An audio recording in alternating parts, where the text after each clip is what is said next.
तास्कर संगी को दसा या मंगोल को कीमियाली कढ़ाई बने ने पाया। हाँ लाला मैं उसको आखाई लेकिन उसमें को आखाई एक तमेदा को निकस का मेदे दे मसले ते दूजी गल है कि मैं पैसा तू यो खवता मैं तने मो सुगराया। अच्छा तबियो ताली गाल ता समझ आनी ते पैसी कौन इसको लो। हाँ मामा एक तो उसको लो पैसी को ना ते दूजी गल होती तबीयत खराब है करे ने उसको परे करे ने तू ते मैं 1500 रुपया रला के ते लुगी कढ़ाई ते बने ने संगी तबियो ताली गाल ता आनी है समझो ने जेरी गल पे करने पैसा आली त तू ते मैं हां संगी ओही साडा संगी है कट्ठे वडे ने के थाया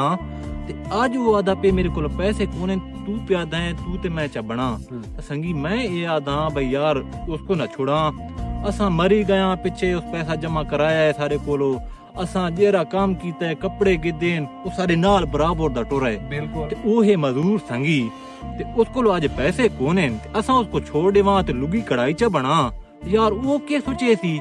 संगी ने करे ने होटल ते जेरी कढ़ाई ते पैसे 3000 आवने वो अगर गोश्त गिना ना आप वो असा आप च बना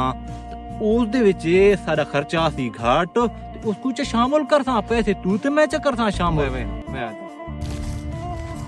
हेलो लाला अनवर ते मैं प्लान बनाया भाई अगर भाई तेरे को पैसे कोने ना